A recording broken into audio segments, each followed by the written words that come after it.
घटक क्रमांक 3 आहे विज्ञान साहित्य प्रेरणा उगम आणि विकास. आपल्याला सर्वांना माहिती आहे की 1818 साली पेशवाई जास्त झाला आणि ब्रिटिशांचा एकछत्री अंमल सुरू झाला. नव्या राजवटी नवीन तऱ्हेचा नवीन नोकरवर्ग निर्माण करणं आवश्यक असल्यामुळे इंग्रजांनी हिंदुस्थानात इंग्रजी शिक्षणाचा श्रीगणेशा केला. शाळा कॉलेजची स्थापना केली, विद्यापीठांची निर्मिती केली आणि इंग्रजी शिक्षणामुळे जगाशी संबंध येऊ लागला. जगाकडे पाहण्याची ती खिडकीच वाटू लागली आणि आपण या जगाच्या 2-3 शतके मागे आहोत तसे इंग्रजींच्या सानिध्यामुळे आपण असे मागासले पण काढून टाकण्याची दैवयोगाने संधीच मिळाली असं सगळ्यांना वाटू लागलं. इंग्रजी शिक्षणामुळे भौतिक विधाची उन्नती होऊ लागली. हिंदुस्थानातील जुने पारंपरिक शिक्षण कालबाह्य झाले. पदार्थ विज्ञान, रसायनशास्त्र, गणित, भूगोल, इतिहास, साहित्य यासारखे नवे शिक्षण मिळताच एतिरेशियांना चौकस व चौरस बुद्धीचे बाळकडू मिळू लागले. हिंदुस्थानमध्ये कृषी प्रधान संस्कृतीचा प्रभाव असल्यामुळे धर्मभोळेपणा, रूढी परंपरांचे स्तोम, कर्मकांड, व्रतवैकल्य, मंत्रतंत्र, शकुन अपशकुन आणि वर्णव्यवस्थेमध्ये समाज हा गुरफटला होता आणि अशा स्थितीशील समाजाला इंग्रजी शिक्षणाने भौतिक विकासाची जाणीव निर्माण झाली आणि हळूहळू विज्ञाननिष्ठ जीवनदृष्टी देखील मिळाली. आणि मराठीमध्ये विज्ञानाला महत्त्व देऊन वेगवेगळी वृत्तपत्र, नियतकालिक, प्रकाशक, लेखक, शासन स्तरावरील उपक्रम यांच्यामुळे इथे विज्ञान साहित्याला चांगलं वातावरण निर्माण झालं आणि विज्ञानातील जाणकार लेखकांनी मराठी वाचकांची विज्ञानविषयक अभिरुची निर्माण करण्याचं आणि वैज्ञानिक दृष्टिकोन रुजवण्याचं चांगलं कार्य केलं. भारतीय भाषांमध्ये मराठीतील विज्ञान साहित्य जास्त प्रमाणात लिहिलं जातं आणि इतर भाषांमधील विज्ञान साहित्यापेक्षा ते अधिक सकस असल्याचं देखील म्हटलं जातं. मराठी लेखकांच्या विज्ञान कथा इंग्रजी, हिंदी, तमिळ, तेलुगू, बंगाली आदी भाषांमध्ये अनुवादित देखील झालेले आहेत. मराठी विज्ञान साहित्यावर जास्त चर्चासत्रे, परिसरात यातून विचारमंथन देखील घडलेलं आहे. मराठी विज्ञान परिषद दरवर्षी विज्ञान कथा लेखनाच्या स्पर्धाही घेते. शालेय अभ्यासक्रमामध्ये पदवी पदव्युत्तर पातळीवर विज्ञान साहित्य अभ्यासाला लावले जाते. याचे कारण मराठीत विज्ञान प्रसार फार पूर्वीपासून सुरू आहे. 1832 सुरू झालेलं दर्पणमधून देखील विज्ञान लेखनाला सुरुवात झालेली दिसून येते. नियतकालिकांमधून लेखन झालेलं दिसतं. वेगवेगळे ग्रंथ प्रसिद्ध झालेले दिसतात. अशा म्हणजे एकूणच काय ते विज्ञानविषयक लेखन करणाऱ्या लेखकाला आणि ते वाचणाऱ्या वाचकाला पोषक असं वातावरण इथं होतं. मराठी विज्ञान साहित्याच्या प्रेरणांचा विचार केला असता मुंबई मराठी भाषकांचं सर्वात मोठं व्यापारासाठी अनुकूल शहर आणि त्यामुळे इंग्रजांनी मुंबईला आपल्या चळवळीचं केंद्र बनवलं. मुंबईला पाश्चात्य शहराचा डामडौल म्हणून औद्योगिक वसाहत बसवली. मुंबईचा गव्हर्नर माउंट स्टुअर्ट एल्फिन्स्टन याने 21 ऑगस्ट 1822 मध्ये Bombay native school book and school society नावाची निर्मिती केली आणि शाळांसाठी क्रमिक पुस्तकांची निर्मिती केली. ती छापखान्यातून छापून घेतली.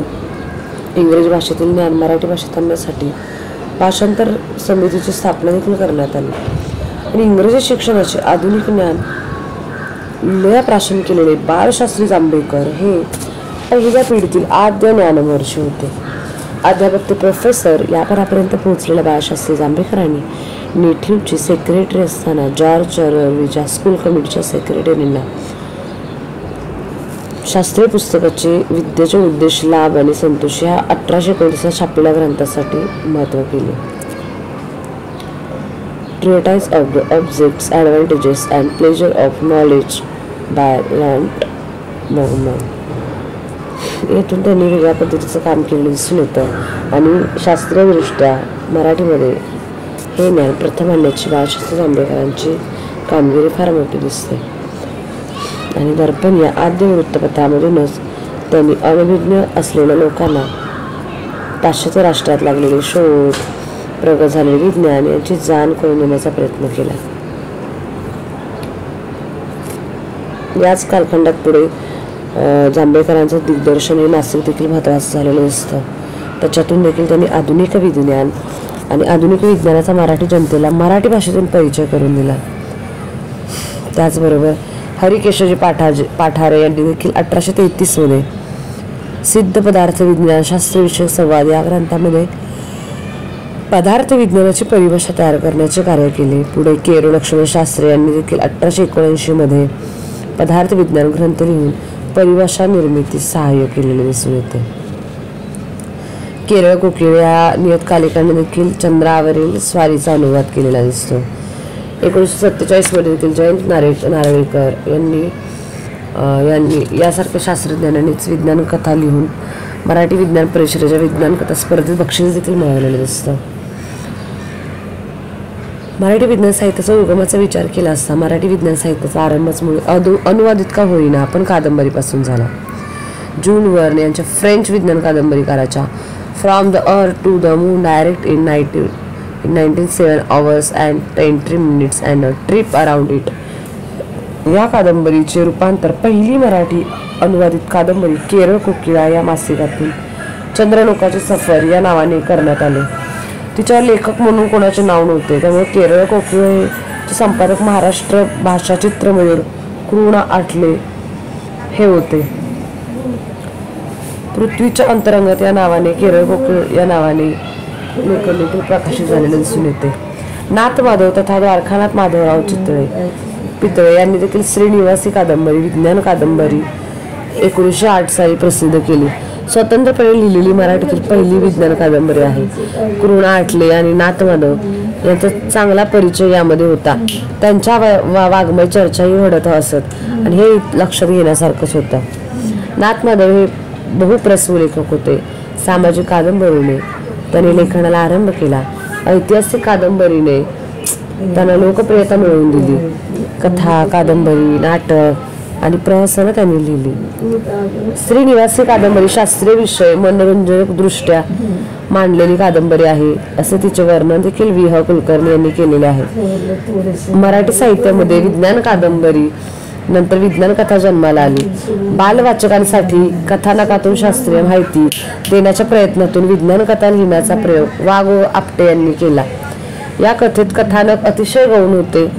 शास्त्रीय माहिती संवादाच्या माध्यमातून मांडण्याचा हा प्रयत्न होता आणि मराठीतील पहिली विज्ञान कथा नेहमी कोणत्या वर्षी लिहिली गेली याचा मतभेद या ठिकाणी आढळतो. श्रीवा रानडे यांनी 1915 मध्ये मासिक मनोरंजन या मासिकामध्ये प्रसिद्ध झालेले तारेच्या हस्ते मराठीतील पहिली विज्ञान कथा मानली जाते. कथानायकाच्या स्वप्नात घडणाऱ्या या कथेत जगाच्या विनाशाची कल्पना येते. न पुष्पकरंडक या संग्रहात देखील अप्रकाश किरणांचा दिव्य प्रकाश ही विज्ञान कथा समाविष्ट झालेली आहे. तारेच्या हास्य या श्रीबा रानडे यांच्या कथेचा नायक मधुकर याला आकाशातील ग्रहतारांच्या निरीक्षणाचा छंद आहे. त्याविषयी कथा भाष्य करते. मराठीतील विज्ञान साहित्याची वाटचालीचा विचार केला असता आधुनिक ज्ञान विज्ञानाची परंपरा इंग्रजी सत्तेमुळे मराठीमध्ये रुजली गेली. पाश्चिमात्य राष्ट्रात औद्योगिक क्रांती झाली होती आणि त्याच्या मुळाशी विज्ञान होते. नवे नवे शोध लागले होते. तंत्रज्ञानात भर पडत होती. भौतिक सुविधा प्राप्त होत होत्या. साहजिकच त्यांनी मानसिक सृष्टी कमालीची विकसित झाली आणि त्यामधून विज्ञान साहित्य जन्माला आले. आपल्याकडे इंग्रजांनी तंत्र सुरू केलेल्या शिक्षण परंपरेतून प्रथम शालेय क्रमिक पुस्तकातून विज्ञान आले. नंतर नियतकालिकांनी विज्ञानातल्या शोधांचा तंत्रज्ञानाचा जागर सुरू केला. केरळ कोकिळ या नियतकालिकाचं देखील त्या दरम्यान महत्त्वाचं काम दिसतं. नाथ माधवची श्रीनिवास कादंबरी या साली प्रसिद्ध झाली 1908 मध्ये. भारा भागवत यांनी H.G. वेल्स जुल्स वर्न यांच्या कथा कादंबऱ्यांचे सुंदर अनुवाद करून वाचकांना ते मराठीमध्ये आणून दिले. नवल वासिकांनी देखील वेगळ्या कथा प्रकाशित केल्या. नवल वाङ्मय शोभा हंस या नियतकालिकातून वैशिष्ट्यपूर्ण अशा कथा प्रसिद्ध होत होत्या. जयंत नारळीकरांसारख्या प्रज्ञावान शास्त्रज्ञाने कथा कादंबऱ्यांचे लेखन केले आणि मराठी विज्ञान साहित्याला प्रतिष्ठा प्राप्त करून दिली. यक्षाची देणगी, अंतराळातील भस्मासूर, टाईम मशीनची किमया, प्रेषित, अभ्यासरण्य या कलाकृतीतून अव्वल दर्जाचे विज्ञान साहित्य निर्माण झाले. निरंजन घाटे, लक्ष्मण लोंढे, बाळ फोंडके, गोबा सरदेसाई यांनीही वैशिष्ट्यपूर्ण विज्ञान कथा लिहिलेली आहे. मराठी विज्ञान कथेची परंपरा समृद्ध करणाऱ्या लेखकांमध्ये अनेक लेखकांचा समावेश करावा लागतो. विज्ञान कादंबरी क्षेत्रात देखील कृणा आठले, भारा भागवत यांनी देखील इंग्रजी विज्ञान कादंबरीचे रूपांतर केलेले आहे. मराठीमध्ये साहित्य आणि विज्ञान या क्षेत्रांमध्ये फारसे साहचर्य किंवा सहकार्य होताना दिसत नाही. मान्यवर साहित्यिकांनी विज्ञान क्षेत्राची दखल घेण्याचा आवर्जून प्रयत्न केल्याचा प्रत्यय फारसा आलेला नाही. याला काही मान्यवर अपवाद जरूर आहेत. ज्ञानपीठ पुरस्कार विजेत्या विंदा करंदीकरांनी या विज्ञानाची मोहिनी आपल्यावर असल्याची आणि विज्ञानाला आपण मानवाचा मुक्तिदाता मानत असल्याची ग्वाही आपल्या पुरस्कार समारंभातील व्याख्यानात दिली. त्यांच्या हे आईन्स्टाईन यांसारख्या कवितांनी त्याची प्रचितीही मिळते. जागतिक विज्ञान साहित्याने मराठी विज्ञान साहित्य विचार केला असता 1800च्या सुमारास औद्योगिक क्रांतीने सामान्य माणसाच्या जीवनावर विज्ञानाचा प्रभाव टाकला. विज्ञानामुळे भौतिक आणि सामाजिक बदल घडू शकेल याबद्दल उत्सुकता निर्माण झाली आणि या उत्सुकतेपोटी विज्ञान कथांचा जन्म झालेला दिसतो. विज्ञानाच्या नेत्रदीपक प्रगतीचा हा काळ होता. अनेक नवनवे शोध लागत होते, ज्ञानाच्या कक्षा रुंदावत होत्या आणि या साऱ्या स्थित्यंतराचे प्रतिबिंब तत्कालीन विज्ञान कथांमध्ये अपरिहार्य उमटले. इंग्रजी विज्ञान कथेचा उदय आणि विकास प्रामुख्याने इथे झालेला दिसून येतो. पाश्चात्य विज्ञान साहित्याच्या प्रसाराला नियतकालिकांचे योगदान अत्यंत महत्त्वाचे आहे. Amazing stories, astounding stories, thrilling wonder stories या महत्त्वाच्या 3 मासिकांबरोबरच galaxy, Asimov science fiction, adventure magazine यासारख्या नियतकालिकांनी विज्ञान कथा समृद्ध केली. पुढे असिमोव सारख्या विषयाने विविध प्रकारच्या विज्ञान कथा लिहिल्या. असिमोव यांच्या मते इंग्रजी विज्ञान कथेचा विकास हा 3 प्रमुख टप्प्यांतून झालेला आहे. 1926 ते 1938 हा या विकासाचा पहिला महत्त्वाचा टप्पा होता. या काळात प्रकाशित होणाऱ्या विज्ञान कथांचे स्वरूप हे प्रामुख्याने साहसी कथांचे होते. 1950 पासून विज्ञान कथेचा 3रा आणि महत्त्वाचा टप्पा सुरू होतो आणि या काळात होरॅस गोल्ड यांच्या संपादन काळामध्ये गॅलेक्सी सायन्स फिक्शन हे नियतकालिक सुरू झालेले दिसते. वेगवेगळ्या अद्भुतता विस्मय कमी होऊन 1950च्या पुढील हा टप्पा सामाजिक समस्यांचे चित्रण यामध्ये आलेलं दिसतं. सगळ्या आधुनिक साहित्य प्रकारामध्ये विज्ञान साहित्य आपल्या परदेशी परंपरेच्या प्रभावाखाली लिहिलेलं आहे. निरंजन घाटे यांच्या शब्दात सांगायचे झाल्यास मराठी विज्ञान कथा ही प्रामुख्याने अनुवादित असते तर भाषांतरित असते किंवा मूळ परकीय प्रकारांवर ते अवलंबून असते. केरळ कोकिळा, आनंद, मनोरंजन, उद्यम, चित्रमय जगत, सह्याद्री, विविध ज्ञानविस्तार, नवल, सृष्टीज्ञान, विज्ञान योग या नियतकालिकांनी विज्ञान कथा लेखनास हातभार लावलेला दिसून येतो. द बा खांबेटे, नारायण धारळ, भालबा केळकर, यशवंत रांजणकर, निरंजन घाटे, लक्ष्मण लोंढे, बाळ फोंडके, सुबोध जावडेकर, अरुण मांडे, माधुरी शानभाग, रेखा बैजल त्यापेक्षा कितीतरी पटीने ते नियतकालिकात विखुरलेल्या अवस्थेत आहेत. या सगळ्यांचे लेखन विज्ञान कथांमध्ये महत्त्वाचं दिसतं. विज्ञान कथेचे खरे बळ वास्तवाला आव्हान करणाऱ्या कल्पनाफलित नवसृष्टीच्या निर्मितीतच आहे. मराठीतील विज्ञान कथा 1900 सालापासून लिहिली गेली असली तरी खऱ्या अर्थाने ती जनसामान्यांच्या पुढे 1980 नंतरच आलेली दिसून येते. विज्ञान कथा म्हणजे शोधांच्या किंवा शास्त्रज्ञांच्या कथा या बाळबोध समाजातून आज मराठी विज्ञान कथा पुष्कळ अंशी बाहेर आलेली दिसून येते. आणि मराठी विज्ञान साहित्याचा विकासाचा विचार केला असता मराठी विज्ञान साहित्याचा जन्म बालवाचकांसाठी कथानकातून झाला. वाघ आपटे, श्रीवा रानडे, दाम जोशी यांनी प्रथम विज्ञान कथा लिहिण्याचा प्रयत्न केला. प्रथम बालकथेच्या जोखडात अडकलेली विज्ञान कथा रहस्यप्रधान कथेच्या जोखडात अडकली. याला कारण ठरले रहस्यप्रधान मासिकांनी दिलेली प्रसिद्धी, ज्याच्यामध्ये बालबा केळकर, मोकाशी, गजानन क्षीरसागर, सोमन, दबा खांबेटे हे विज्ञान कथांचे महत्त्वाचे लेखक होते. विज्ञान साहित्याचे लेखन करणारा विज्ञानातला जाणकार असावा लागतो आणि त्याला साहित्याचे शास्त्रही थोडे अवगत असावे लागते.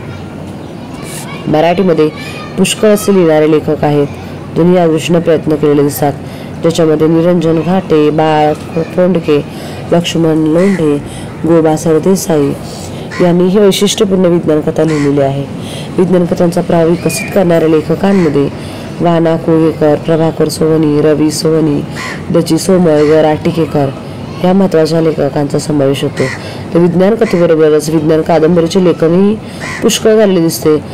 कृणा अटले, भारा भागवत यांनी इंग्रजी कादंबऱ्या लिहिलेल्या दिसतात, रूपांतरित केलेल्या आहेत. नाके बेहरे यांनी ध्येयाकडे, विवा शिरवाडकर यांनी कल्पनेच्या तीरावर या कादंबऱ्या आदर्श अशा समाजजीवनाचे चित्रण करून देतात.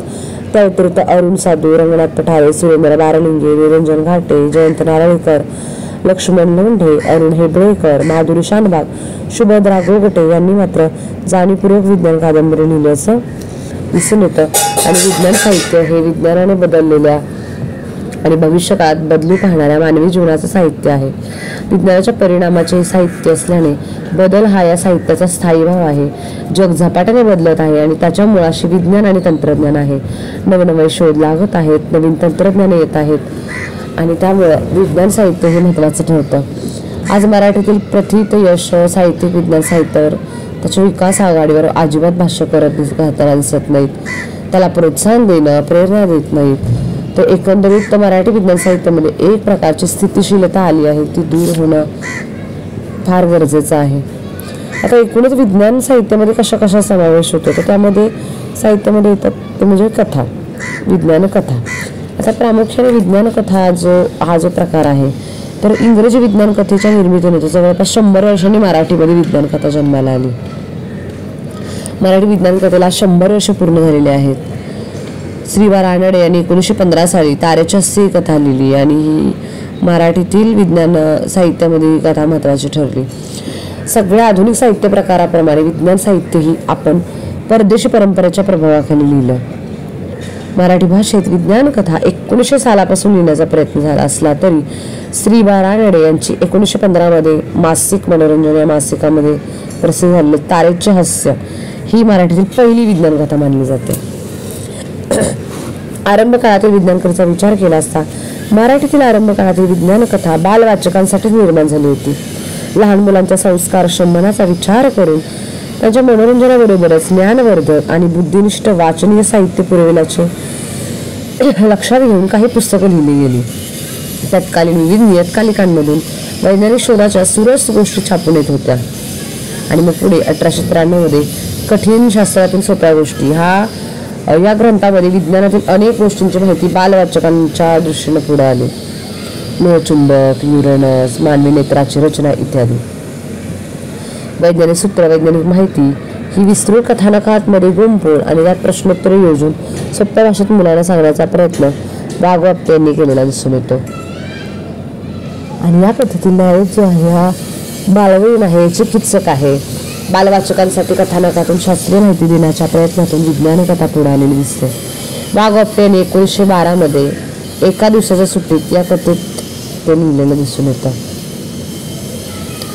आत्म्याचे अदलाबदल, रेडियम हे श्रीवा रानडे यांच्या महत्त्वाच्या विज्ञान कथा या दरम्यान प्रसिद्ध झालेल्या दिसतात. 1916 मध्ये नवपुष्पक करंडकमध्ये प्रकाशित झालेली राम जोशी यांची अप्रकाशित किरणांचा दिव्य प्रकाश ही कथा देखील वैशिष्ट्यपूर्ण आहे. आता मराठीतील वेगवेगळे ह्या ज्या काही कथांचा आपण इतिहास जाणून घेतला.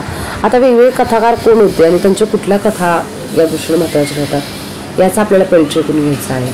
तर मराठीतील महत्त्वाच्या आणि सातत्याने लिहिलेल्या लेखनाच्या विज्ञान कथांच्या लेखनामध्ये सर्वप्रथम येतात ते म्हणजे भारा भागवत. मराठीची आरंभीची विज्ञान कथा बाळगत स्वरूपाची होती आणि त्या दृष्टीने विचार केलेला दिसतो भारा भागवत यांनी. उडती तबकडी हा त्यांचा पहिला संग्रह जो विज्ञान कथांचा आहे, 1946 मध्ये प्रसिद्ध झालेला. मंगळावरची स्वारी ही 1934 मध्ये लिहिलेली त्यांची पहिली विज्ञान कथा होय. उडती तबकडीच्या प्रस्तावित भारा भागवत असं म्हणतात की माझ्या विज्ञानातील मध्यवर्ती कल्पना जी आहे ती पुष्कळदा उचलली दिसते माझ्या साहित्याने. उडती तबकडीमध्ये 7 विज्ञान कथा आहेत. त्यापैकी उडती तबकडी, मंगळावर स्वारी, गुरुचा प्रवेश, टंगळ मंगळ, गोरटिल्ला या विज्ञान कथा नायक नायिकेच्या स्वप्नात घडणार आहेत. तर धीत कालयान व सूर्याची पिल्ले या कथा अवकाश प्रवास वर्णन यामध्ये होतं. भागवतांच्या कथेमध्ये वैविध्यपूर्ण यंत्र, वैचित्र्यपूर्ण अवकाश प्रवास, उडती तबकडी, टाइम मशीन यासारख्या वैज्ञानिक गोष्टींचा परिपूर्ण यामध्ये अंतर्भाव आहे. उडत्या तबकडीतून आलेले परग्रहवासी अथवा गोरटीला माकडाप्रमाणे दिसतात. त्यांच्या शरीरावर मगरीप्रमाणे खवले आहे. राजकन्या माणसासारखी असली तरी तिला माशाप्रमाणे शेपटी आहे. असे वेगवेगळे प्रयोग त्यांच्या विज्ञान कथेमध्ये पाहायला मिळतात. आणि भागवतांची विज्ञान कथा इंग्रजी विज्ञान कथेचे बोट धरून मराठीत आलेली आहे आणि मराठी भाषेत विज्ञान साहित्य रुजविण्याचे काम भागवतांनी केलेलं दिसतं. त्यानंतर दप्पा खांबेटे मराठी कथेच्या प्रांगणात गूढ कथा, रहस्य कथा आणि विस्मय कथा लिहिणारे महत्त्वाचे हे लेखक होत. माझे नाव रमाकांत वालावलकर हा त्यांचा विज्ञान कथा संग्रह मराठीतील महत्त्वाचा आहे. खांबेट यांच्या अनेक कथांमध्ये चतुर्थ मिती अथवा 4th डायमेन्शनची कल्पना आढळते. अण्णासाहेब केव्हा आलेत या कथेत अण्णासाहेब निकम यांच्या त्यांच्या प्रयोगशाळा सहकार्य प्रयोगशाळा त्यांचे अस्तित्व कसे जाणवू लागते याचं वर्णन आहे. त्यानंतर मंगळावरचे दृश्य या कथेमधील नायक सूक्ष्म देहाने मंगळापर्यंत प्रवास करून आलेला आहे दिसून येतो. स्त्री जातीचे रहस्य या कथेमध्ये पृथ्वीवरची स्त्री जात ही मूळची परग्रहवासी आहे हे दिसून येतं. सारंगीचा सूड या कथेमध्ये विशिष्ट प्रकाश किरणांचा प्रकाश झोत निर्जीव वस्तूवर पडल्यावर त्याची सजीव होण्याची एक वेगळी कल्पना यामध्ये आलेली आहे. अशा पद्धतीचं एकूणच वेगळ्या पद्धतीचं लेखन करून मराठी वाचकांना गोडी लावण्याचे श्रेय त्यांना द्यावे लागते. गजानन क्षीरसागर मराठी विज्ञान कथेच्या सुरुवातीच्या वाटचालीमध्ये क्षीरसागर यांचा उल्लेख करावा लागतो. अज्ञानज्ञाता वेद स्वप्नांचे युद्ध विश्वसंहार हे त्यांचे महत्त्वाचे विज्ञान कथा संग्रह होते. यंत्रांचं बंड या कक्षेमध्ये पृथ्वीवरील यंत्रणा परग्रहवासी स्वातंत्र्याची जाणीव कशी पद्धतीने करून दिली हे लक्षात येत होतं. अत्यंत गुप्त या कथेमध्ये पती पत्नीचे पटत नसल्यामुळे पत्नी आपली हुबेहूब रोबोची प्रतिकृती तयार करून घेतो.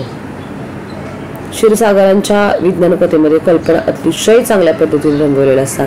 स्वप्नांचं युद्ध कथेत जनतेचे स्वप्न जपण्यासाठी संस्कृती टिकवण्यासाठी महत्त्वाचे ठरतात. कीटकवध ही परग्रहावरील जीवनसृष्टीबद्दलची त्यांची कथा वेगळी ठरते. एकंदरीत गजानन क्षीरसागर यांनी आपल्या विज्ञान कथांमध्ये विविध विषय हाताळलेले दिसून येतात.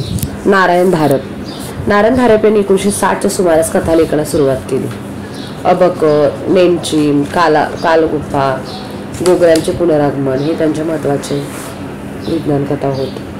नारायण धारप यांचे अनेक विज्ञान संग्रह जरी असले तरी विज्ञान कथा यात्रा हा त्यांच्या विज्ञान कथांचा प्रातिनिधिक दर्शन घडवणारा संग्रह होता. बंदिवासी कथा त्या दृष्टीने त्यांची महत्त्वाची ठरते.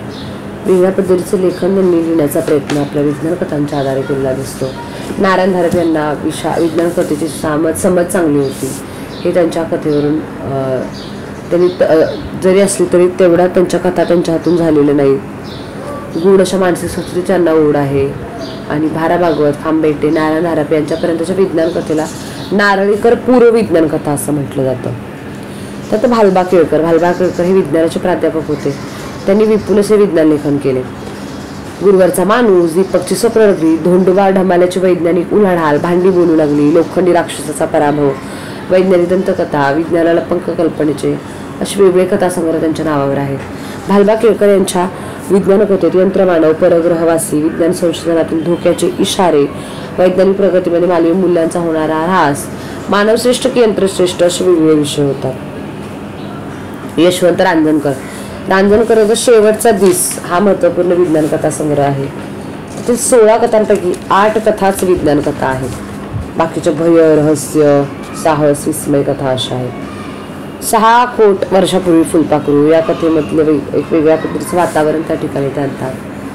त्यानंतर संदूक शेवटचा दिवस त्या पलीकडे अशा कथांमध्ये विज्ञानापेक्षा विज्ञानामुळे निर्माण झालेल्या नाट्यपूर्ण परिस्थितीत मानवी प्रतिक्रियांची भावपूर्ण चित्र कशी रेखाटलेले आहेत याचा विचार या ठिकाणी होतो. यशवंत रांजणकर हे 1958 पासून नवल अंकामध्ये लिहिणारे लेखक होते. निरंजन घाटे हे मराठीतील विज्ञान साहित्य क्षेत्रात सर्वसंचारी क्रियाशील व्यक्तिमत्व. विज्ञान कथा विज्ञान कादंबरी विज्ञान लेख विज्ञान समीक्षा असे विपुल लेखन त्यांनी केले. 100च्या वर ग्रंथसंपदा त्यांच्या नावे आहे. साक्षात्कार झू सुपरमॅन स्पेस जॅक वैज्ञानिक साहस कथा भाग 1-2 भविष्यवेध प्रोटोकॉल युगंधर यंत्रलेखक प्रतिरूप करडा छटा जीवनचक्र हे त्यांच्या नावावर असलेले महत्त्वाचे कथासंग्रह होते. त्यांच्या कथांमध्ये अवकाश परग्रहवासी यंत्रमानव संगणक आणि युद्धाचे परिणाम असे वेगवेगळे विषय आढळताना दिसून येतात. निरंजन घाटेंच्या यंत्रलेखक यामध्ये मधील कथा देखील नावापुरत्या विज्ञान कथा आहेत आणि कशा पद्धतीने यंत्रमानवाचं महत्त्व वाढलेलं आहे हे यामधून दिसून येतं. अलीकडेच प्रकाशित झालेला त्यांचा जीवनचक्र चक्र हा देखील महत्त्वाचा कथासंग्रह होय. एकंदरीत या काळात विज्ञान तंत्रज्ञानाची झपाट्याने कशा पद्धतीने प्रगती झाली याचा एक सविस्तर आढावा त्यांनी घेतलेला दिसतो. पिनाकचा असाही पराक्रम या कथेमध्ये अवकाश युद्धाच्या चित्रपट चित्रीकरणाच्या त्यात सहभागी झालेल्या पिनाकिन या कमांडरचे चित्रण येते. न सुटलेला कोड या कथेमध्ये घाटेंनी सायबोर्गचा विषय हाताळलेला आहे. यंत्रमानव शास्त्रज्ञ अप्पांनी मानवाप्रमाणे दिसणारे आणि मेंदू असणारे कसे सायबोर्ग अवकाशात सोडले याची कथा दिसते. जयंत नारळीकर मराठी विज्ञान साहित्याला प्रतिष्ठा प्राप्त करून देणारे लेखक म्हणजे जयंत नारळीकर होते. हे संबंध महाराष्ट्राला सुपरिचित आहेत. लक्षाची देणगी, अंतराळातील भस्मासूर, टाइम मशीनची किमया, सूर्याचा प्रकोप हे त्यांचे गाजलेले कथासंग्रह होते. नारळीकरांच्या आवडीचे अंतरिक्ष विज्ञान असल्याने खगोलशास्त्र, भौतिकशास्त्राचे विषय त्यांच्यामध्ये आलेले दिसतात. यक्षाची देणगी या कथासंग्रहात एकूण 12 कथा आहेत. कृष्णविवर ही नारळीकरांची पहिलीच कथा आहे. गंगाधर पंतांचे पानिपत या कथेमध्ये कारणात बदल केला तरी परिणामात बदल होता या तत्वाचा वापर करून गणित आणि इतिहास यांच्या आधारे एक प्रभावी कथार्थ अनुभवायला मिळतं. पुत्रवती भव ही कथा नारळीकरांनी जीवशास्त्रीय संकल्पनेचा आधार घेऊन लिहिलेली आहे. यक्षाची देणगी कथासंग्रहातील दृष्टी, आडसृष्टी, पुनरागमन, धोंडू, ट्रायचा घोडा, अखेरचा पर्याय या कथा देखील सृष्टीचं एक वेगळं विस्मयकारी चित्रण करताना दिसून येतात. नारळीकरांच्या एकूणच या कथांमध्ये अंतराळातील भस्मासूर हा त्यांचा विज्ञान कथासंग्रह दुसरा होय. यामध्ये ते वेगळ्या 10 कथांचा समावेश त्यांनी केलेला आहे. नारळीकरांची विज्ञान युगातील नारद ही कथा शास्त्रज्ञांचे मतभेद, राजकारण, शस्त्रास्त्र स्पर्धा, मानवाची विध्वंसक प्रवृत्ती यावर प्रकाश टाकते. नारळीकरांचा टाइम मशीनची किमया हा देखील कथासंग्रह महत्त्वाचा ठरतो, ज्याच्यामध्ये 9 विज्ञान कथा आहेत. सूर्याचा प्रकोप ही 2008 या साली 4थ्या कथासंग्रहात एकूण 7 त्यांच्या कथा आहेत. जयंत नारळीकरांनी कथा विज्ञानाच्या नाममात्र अशा आधार घेणाऱ्या मराठी परंपरेत विज्ञानाचा भक्कम आधार असलेली सॉफ्ट सायन्सकडून हार्ड सायन्सकडे मोहरा वळवणारी कथा यामध्ये घेतलेली आहे. नारळीकरांच्या कथेत विज्ञानाच्या आणि वैज्ञानिकांची बहुरंगी सृष्टी आहे. विज्ञानाची भक्कम बैठक, भारतीय लोकमानसाची सखोल जाण, सामाजिक, सांस्कृतिक, राजकीय, मानसशास्त्र इत्यादींचे भान, सर्जनशीलता व कलात्मकतेची समज त्यांच्याजवळ आहे. त्यामुळे नारळीकरांच्या कथेने मराठी वाचकाला विज्ञानभिमुख केलेला आहे. त्याचे महत्त्वाचे लेखक होते म्हणजे बाळ फोंडके.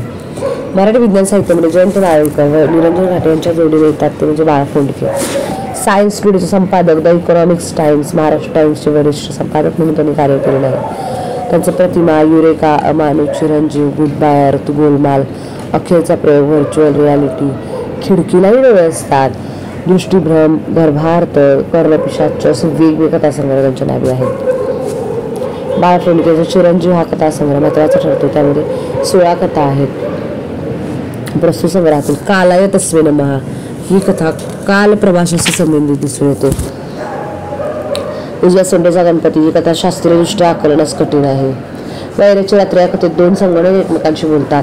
तर वृक्षवल्ली आमास वैरे वनचरे या कथेमध्ये पृथ्वीवरील जीवसृष्टी अंतराळातून आलेली आहे ही कल्पना यामध्ये येते. बाळ फोंडके यांचा व्हर्च्युअल रियालिटी या कथासंग्रहामध्ये देखील भीषण आणि विद्रूप वास्तवाचे चित्रण झालेले आहे. टक्कर ही व्यापारी हितसंबंधाची आणि संघर्षाची कथा आहे. कालकुट या कथेमध्ये कालयंत्राचे कालप्रवासाचे चित्रण आहे. बाळ फोंडके यांच्या व्हर्च्युअल रियालिटीमधून मानवी जीवनाचं आभासी चित्रण साहित्यामध्ये उभं करतात. तशाच पद्धतीनं एकूणच विज्ञान आणि तंत्रज्ञानाच्या वापरामुळे मानवाचे जीवन अभूतपूर्व कसं बदलून गेलं ह्याच्यावर देखील भाष्य करतात. त्यानंतर लक्ष्मण लोंढे हे आघाडीचे विज्ञान कथाकार.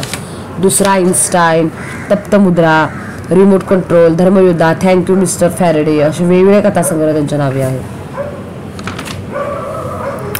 अव्वल दर्जाची अस्सल विज्ञान कथा असते ती अशी, म्हणूनच जागतिक सर्वश्रेष्ठ विज्ञान कथेच्या पंक्तीला जाऊन बसलेली त्यांची कथा आहेत. मराठीतील फार थोड्याशा विज्ञान कथाकारांना अशी उंची गाठता येते तीही अपवादात्मक. दुसराच आईन्स्टाईन या त्यांच्या कथासंग्रहातील इहलोक ही कथा एका विश्वातून दुसऱ्या विश्वात संचार करणारी आहे. प्रेषित या कथेमध्ये हिमालयातील गिर्यारोहकांचे कुतूहल जागृत केलेले आहे. 22 जुलै 1995 या कथेमध्ये कथासंग्रहात शास्त्रीय प्रयोग, इलेक्ट्रॉनिक्स, कालप्रवास, अभियांत्रिकी यांचा परिचय आलेला आहे. आणखी एक विश्वमित्र आणि पुरावा या कथेमध्ये कालप्रवासाशी निगडीत अशा कथा आहेत. गद्दार या कथेमध्ये अमेरिका व रशिया या 2 महासत्तांचा संघर्ष आलेला आहे. लक्ष्मण लोंढेंच्या थँक्यू मिस्टर फॅरेडे या कथासंग्रहात एकूण 14 कथा आहेत. वसाहत या त्यांच्या कथेमध्ये परग्रह वसाहतवादाचे चित्रण आलेले आहे. भारतामध्ये अतिरेकाने कशा पद्धतीने धुमाळ घातली थँक्यू मिस्टर फॅरेडे यामध्ये आलेला आहे. रात्रीच्या गर्भात ही कथा वसाहतवादी स्वातंत्र्याचा पुरस्कार करताना दिसून येते. अशा वेगवेगळ्या कथा त्यांच्या नावे आहेत. सुबोध जावडेकर हे मराठी विज्ञान साहित्यातील आघाडीचे लेखक होत. दशकातील कथाकार असा महाराष्ट्र साहित्य पत्रिकेने त्यांचा गौरव केला. गुगली, वामनाचे चौथे पाऊल, संगणकाची सावली, आकाश भाकिते, कुरुक्षेत्र हे त्यांचे महत्त्वाचे विज्ञान कथा संग्रह होत. गुगली या संग्रहामध्ये एकूण 11 कथा आहेत. दुसरे अश्मयुग या कथेने त्यांनी विज्ञान कथा प्रांगणात पहिले पाऊल टाकले. अंधयात्रा ही कथा देखील अण्वस्त्रांनी घडविलेल्या सर्वंकष संहारानंतरचे जीवनाचे चित्रण करणारी कथा आहे. माणसाची भाषा या कथेमध्ये डॉल्फिन मासा आहे आणि त्यावरील संशोधन हा कथेचा विषय आहे. गुगली शीर्षकथा वाचकाला क्रिकेटच्या विश्वामध्ये घेऊन जाणारी आहे. गिनीपिग्स या कथेमध्ये प्रथम माणूस पाण्यावर प्रयोग करणार आहे.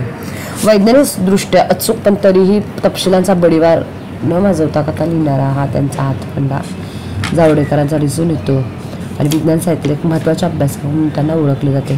त्यानंतर माधुरी शानभाग यांच्या साहित्याला नित्य नवीन अशी वैज्ञानिक शोधांची परिवर्तनाची प्रेरक अशी पार्श्वभूमी आहे.